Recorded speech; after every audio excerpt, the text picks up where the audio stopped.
Je m'appelle Robert Dion, je suis professeur titulaire au département d'études littéraires de l'Université du Québec à Montréal et directeur général du Centre de recherche interuniversitaire sur la littérature et la culture québécoise, le CRILC. Mon enseignement et ma recherche portent principalement sur les littératures québécoises et françaises, tantôt dans une perspective comparatiste, tantôt non, et sur des corpus contemporains publiés après 1980.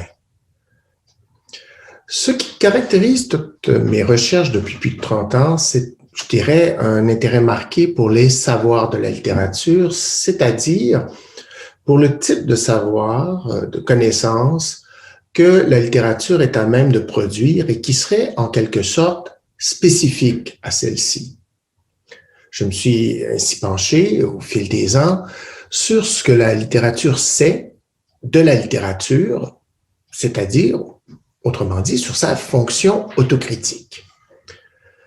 Dans un livre intitulé « Le moment critique de la fiction », j'ai voulu, par exemple, voir comment, par quel procédé herméneutique, interprétatif, certaines œuvres québécoises des années 1980-1990 interprétaient d'autres œuvres littéraires, tenaient un discours sur elles et s'inscrivaient ainsi dans une tradition encore à consolider pour une jeune littérature comme la littérature québécoise. Relire les œuvres du passé, c'était en effet, si je puis dire, inventer une tradition. Par la suite, je me suis intéressé à la biographie d'écrivain. Par biographie d'écrivain, j'entends la biographie d'un écrivain par un écrivain. Et plus particulièrement à des formes hétérodoxes de la biographie d'écrivain, comme la biofiction, la biographie imaginaire, la biographie romancée, et ainsi de suite.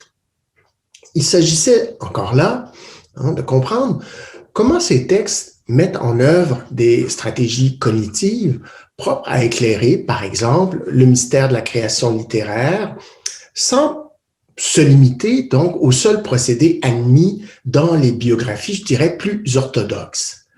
Cette recherche a donné lieu à un ouvrage, Écrire l'écrivain, forme contemporaine de la vie d'auteur, co-rédigé avec ma collègue France Fortier.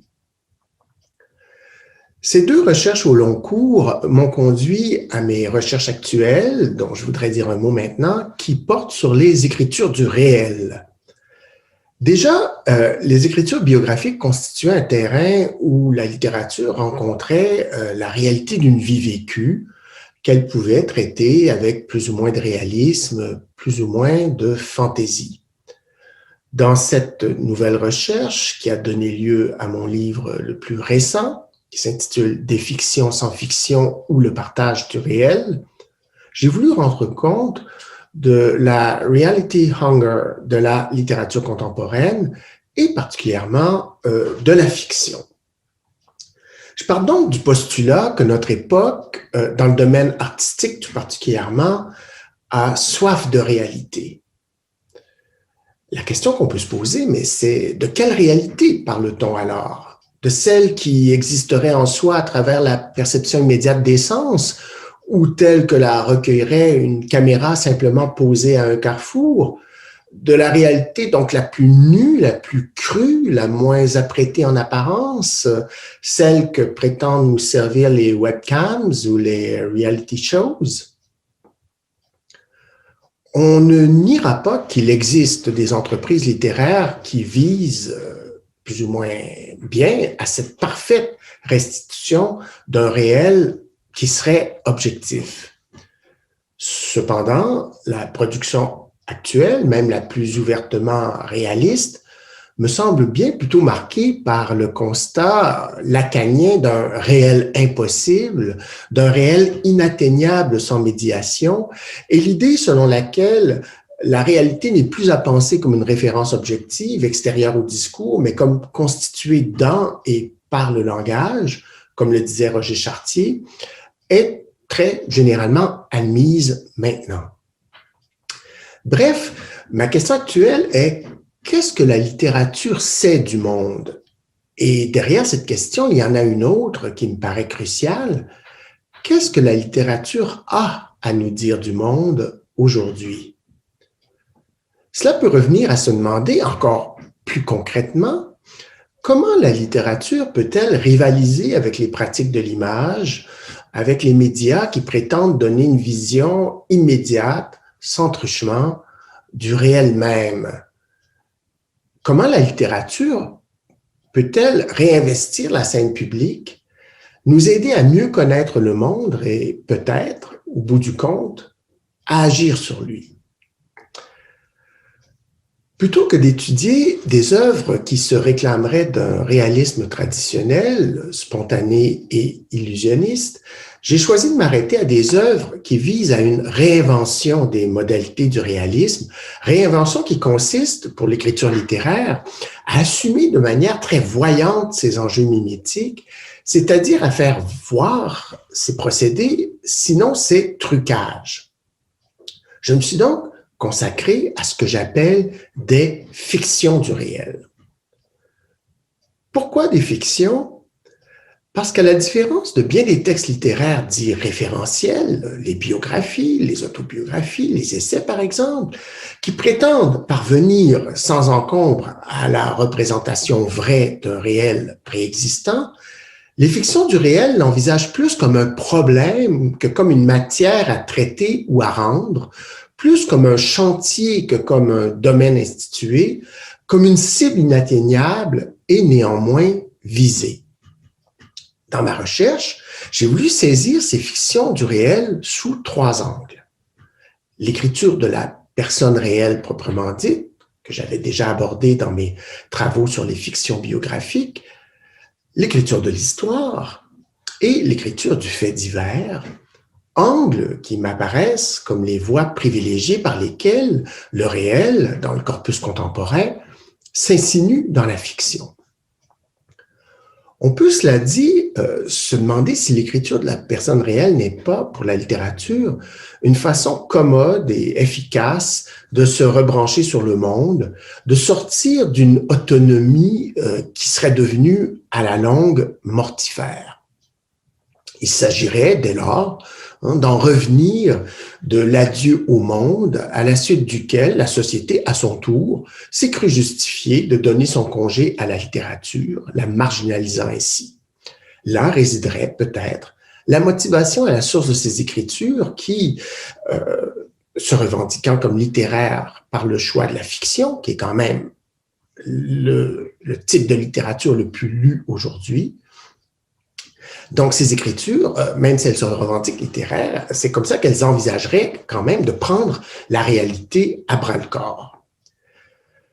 C'est ainsi, en tout cas, que la fiction soutient son droit à dévorer de vrais gens, comme l'énonce Rick Moody. Cependant, l'ambiguïté générique cultivée dans ces textes, qui se situe entre fiction et non-fiction, discours non sérieux et discours sérieux, rend leur mission on ne peut plus floue, pour dire cette fois-ci comme William Marx, et leur statut fort problématique, en particulier sous le rapport de leur éventuelle fonction critique. Car c'est au total la fonction critique, encore une fois, et j'y reviens, de la littérature, que les œuvres de mon corpus mettent de l'avant. Non pas tant une critique de la littérature, comme celle que j'avais dégagée d'un ensemble de fictions herméneutiques prenant pour objet d'autres œuvres littéraires réelles ou imaginaires, c'est la première recherche dont j'ai parlé dans cette capsule, non pas tant donc une critique de la littérature qu'une critique de phénomènes sociaux tels que la médiatisation de la vie privée, par exemple, l'instrumentalisation de l'histoire, la falsification de l'archive, la réduction du récit de vie à l'anecdote, le sensationnalisme journalistique, et ainsi de suite. Pour terminer sur une toute autre note, je voudrais insister sur mon rapport intellectuel et affectif aussi au collègue d'Innsbruck. J'ai eu l'honneur d'être invité à quelques reprises au Centre d'études canadiennes dirigé par la professeure Ursula Moser. J'ai d'ailleurs participé au grand colloque Österreich-Canada Kultur- und Wissenstransfer, Autriche-Canada, le transfert culturel et scientifique qu'elle a organisé au début des années 2000, où j'avais évoqué la dimension autrichienne de la germanophilie des écrivains québécois contemporains, ou du moins de certains d'entre eux. J'ai aussi eu l'honneur de participer au mélange offert à Ursula Moser sous le titre « Culture à la dérive, culture entre les rives », où je m'étais penché sur quelques expérimentations de l'écriture biographique au Québec. Je dois ajouter qu'il y a depuis longtemps, dans mon parcours de recherche, un roten Faden, si je peux me permettre, germanophone. J'ai consacré tout un livre à la germanophilie des intellectuels québécois. J'ai écrit à l'occasion sur Thomas Bernhard et Peter Hanke et j'ai encore récemment dirigé une thèse très intéressante et très novatrice à mon sens sur les appropriations de Bernhard et Hanke par les écrivains québécois sur leur réception productive de ces deux grands classiques autrichiens. C'est donc dire, et je terminerai vraiment par là, que l'Autriche reste pour moi un intérêt capital et constant.